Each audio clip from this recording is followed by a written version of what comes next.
that in the Muslim world also we've started summits like this where ideas are exchanged, intellectual activities promoted.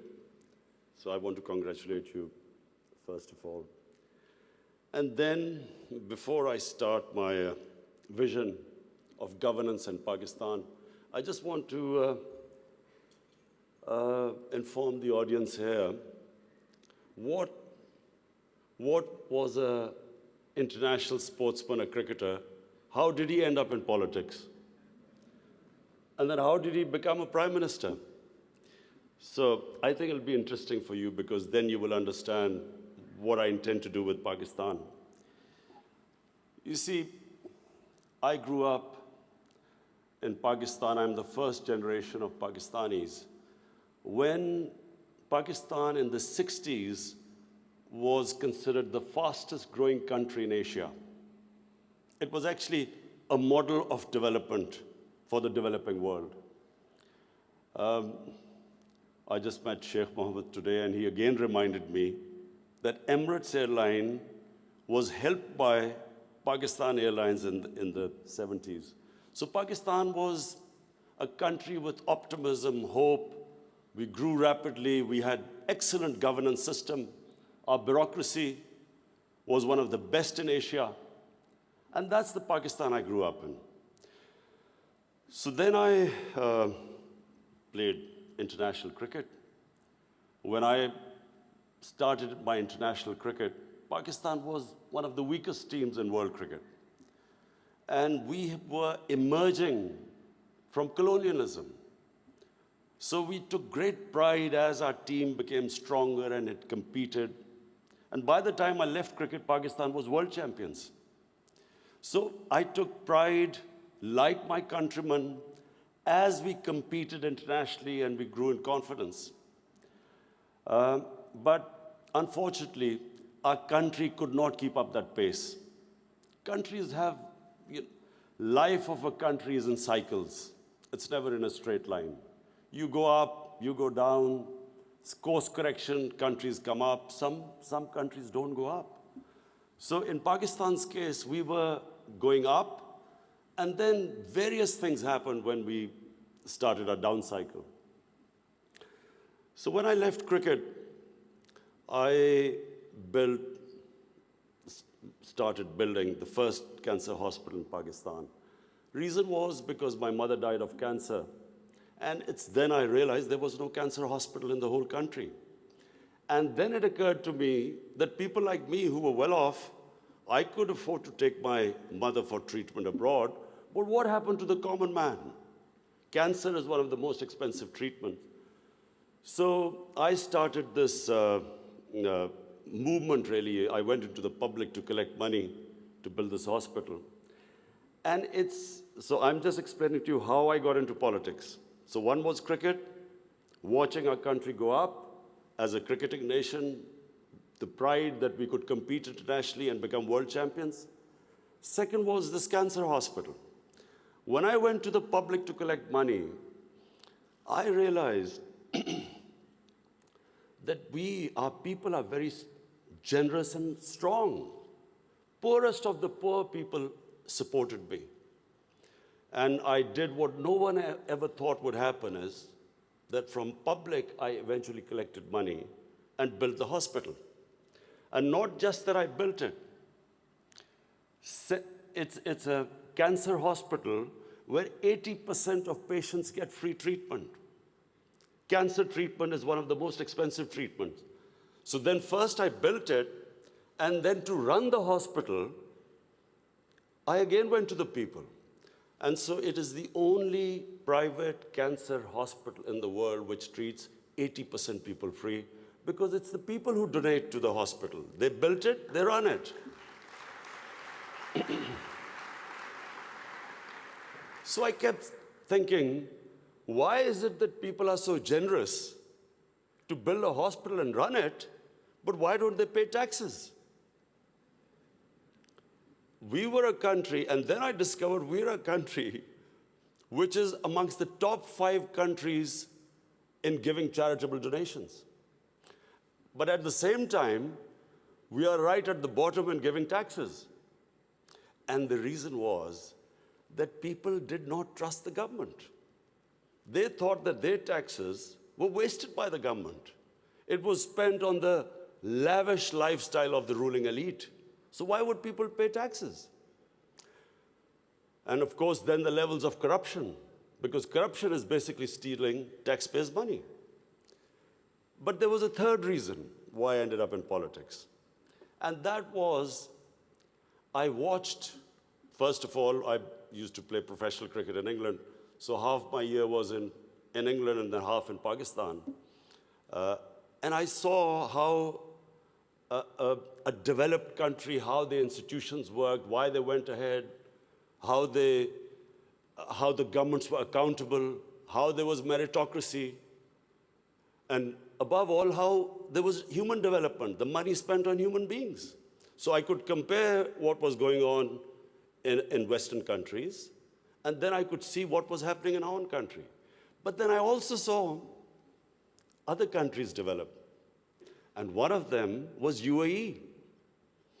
I used to play cricket in UAE from 1980 onwards, and I saw UAE kept developing. And then afterwards, we saw China develop. So the common thing in all countries that have gone ahead is governance. And governance has two aspects. One is a government has to be accountable. The more accountable a government, the more clean a government, the more successful it is. And secondly, again I repeat, is meritocracy. The better the system of getting the best talent to the top, the better the country. Let me just give you a sporting example.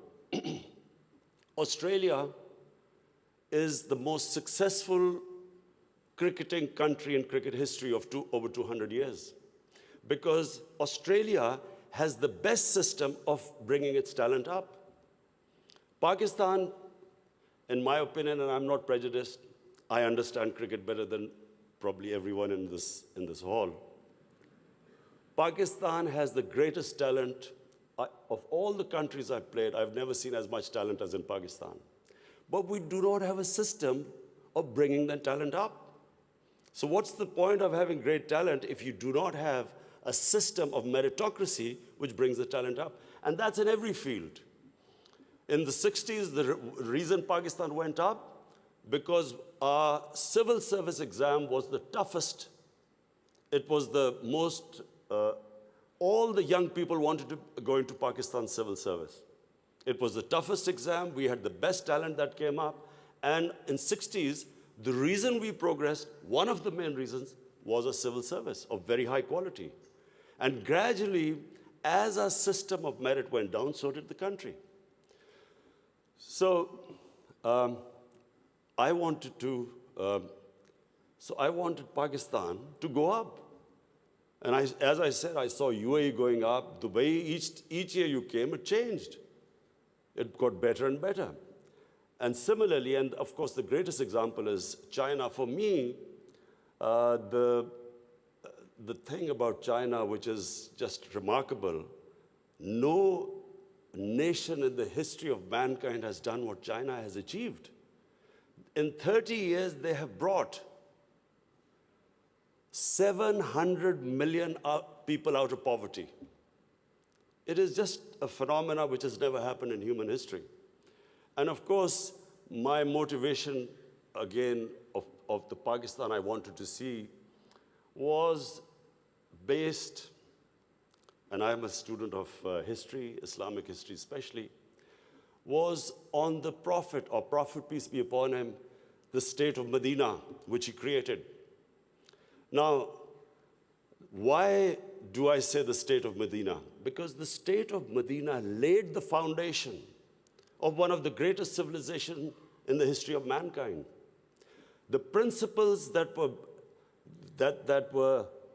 found the foundation of the state of Medina is what, for the next 700 years, was the greatest civilization on earth.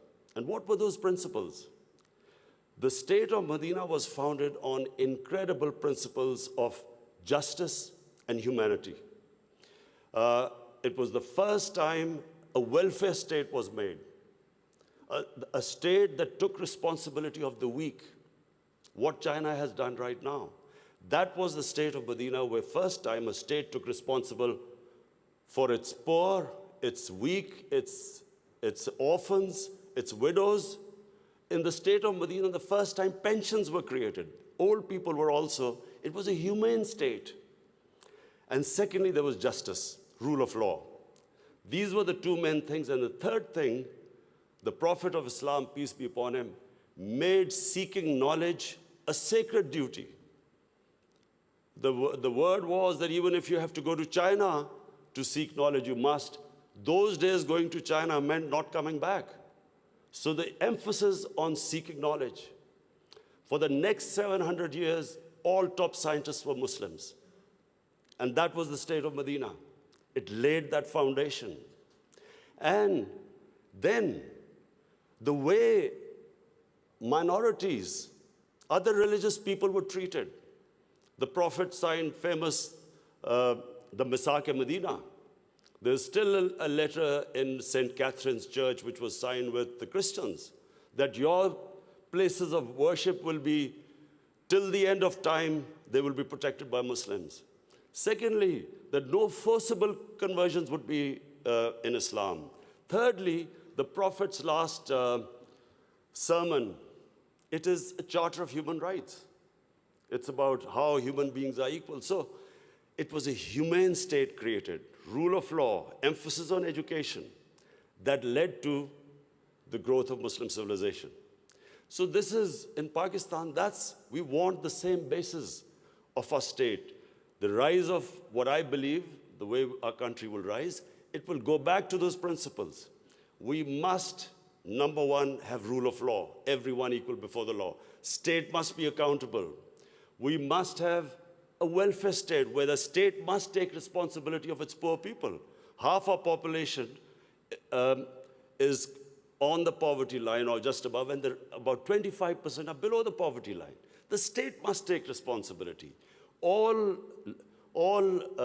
policies of the state must be, like in China, how do we lift the people from the bottom? And the most important thing is that we must, in Pakistan, start a reform program. Reforms are painful, but it is essential if we have to get out of our current problems. So, first of all, I joined politics in '96. From '96 to 2013, there was a very small party. Most of the time, it was one step up and 3 steps down. The first election I contested, we were wiped out. Second election, 5 years later contested, we had only 1 seat.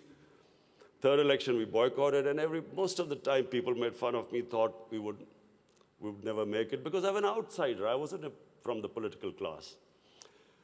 But one big lesson from sports which I learned, you only lose when you give up. So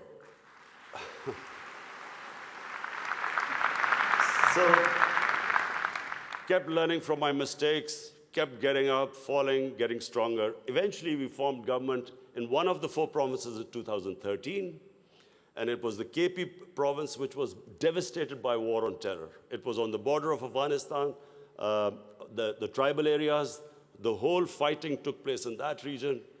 The police was devastated by attacks. We had 70% of industry closed. And KP has a reputation that they only give you 1 chance. Each government comes once, it's ousted the next time. So we came in a coalition government, and we started our reform programs. First of all, we started spending money on human development, health and education. Secondly, we did, first time in Pakistan history, no party had done before, we started spending money on climate change. Pakistan is about 8th in the countries that are most vulnerable to climate change. So we took this ambitious mission of planting 1 billion trees in 5 years. And then we reformed the police, depoliticized our police, depoliticized our bureaucracy, and then started tourism. Because KP has a lot of tourist sites. It has was the center of Buddhist civilization, so religious tourism, but we have the best mountain scenery there. So anyway, by the end of 5 years, we had half poverty in those 5 years. The poverty had gone half.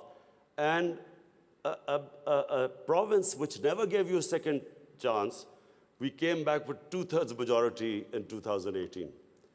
Not only did we win there, then we formed government in the last election. We got 17 million votes, which is the highest ever won by a party.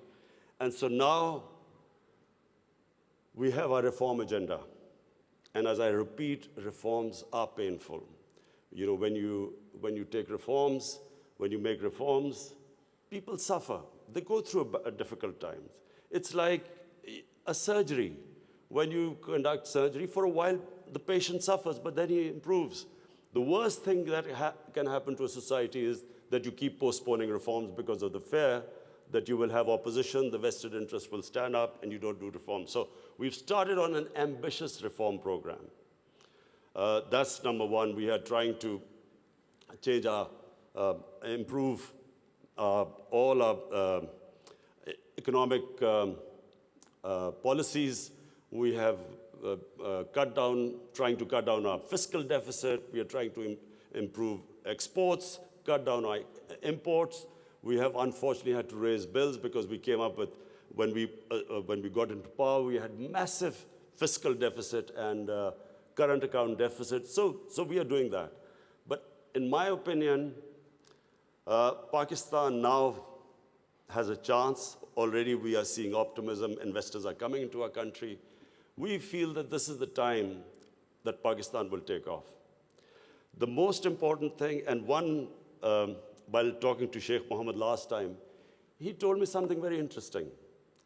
He said that you must allow businesses to make money. Investors must make profits.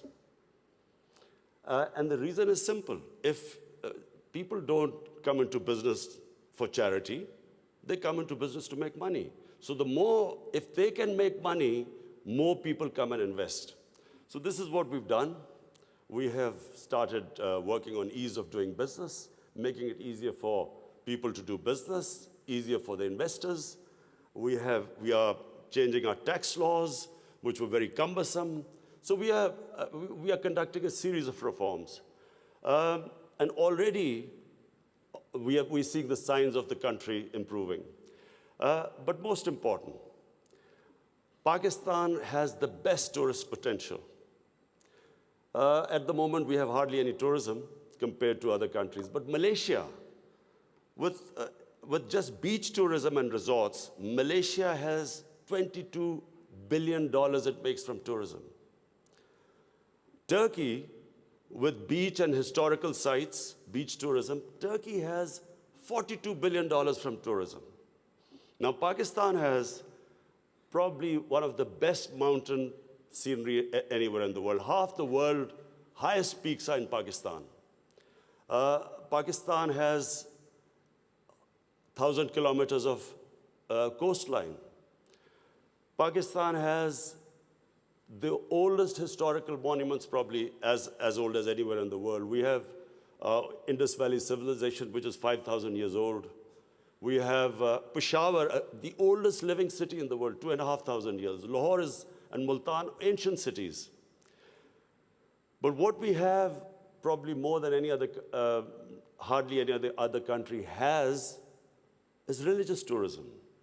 We have, for Muslims, we have the Makkah and Medina of the Sikhs. The Sikh religion has the two holiest sites in Pakistan, and we have just opening those sites for Sikhs. And we have opened up a visa regime. First time in Pakistan, we have 70 countries which can come in and get visa at the airport. We also have, I mentioned, I mentioned Buddhist civilization, the Gandhara civilization, which was the cradle of Buddhist civilization, is in KP, north of Islamabad. Some of the ancient sites, the biggest sleeping Buddha, 40 feet, is in Haripur. And then we have, for the Sufis in Islam, we have some of the greatest Sufi, highest number of Sufi shrines all over Pakistan. So what we are doing is we are opening up the country. We are opening up for tourism, investors. And I would like to finish my talk by saying something else which Sheikh Mohammed said. Sheikh Mohammed said, apart from this great thing which has stuck in my mind, that a businessman must make money. You see, what happened in Pakistan was people were making money. Then came 70s and we had a socialist government. When the socialist government came in, everything went anti the big businesses. They was nationalized. And the mindset of our bureaucracy and our politicians was that somehow making money was a sin. So now we are reversing the whole thing. We are now asking businesses that, look, we will help you in making money, because the more money they make, the more investment will come. But the only thing is, the money, as we create wealth, that wealth will be used to lift people out of poverty. So we want an equitable growth. We don't want the rich to get richer and the poor to get poorer. I am really against this neoliberal economics where you have 62 people owning as much wealth as 3 billion people on this earth. I think that the distribution of growth should be equitable. But the last thing I want to say about what Sheikh Mohammed, I still remember. It's very important that to take risks in life. Sheikh Mohammed said that when 9/11 took place, he immediately called up Sheikh Ahmed in Emirates Airline and said, buy aircrafts and engines of aircraft, because everything went down, prices of planes went down, people were not flying as much. This is the key, in my opinion. This is the difference between very successful people and people who don't take risks. I have played 20 years of international cricket. I saw a lot of players with a lot of talent, but they never made it big because they were scared of losing. They would not take risks. Players with less talent, but that ability to take risks, chances, they also had bad times. But eventually, the ones who took more chances and risks were the ones who made it big. This is the time, my last word is to the investors. This is the time to come to Pakistan when it is just going on the upswing. This is the time to invest in the country. And don't miss the boat. Thank you.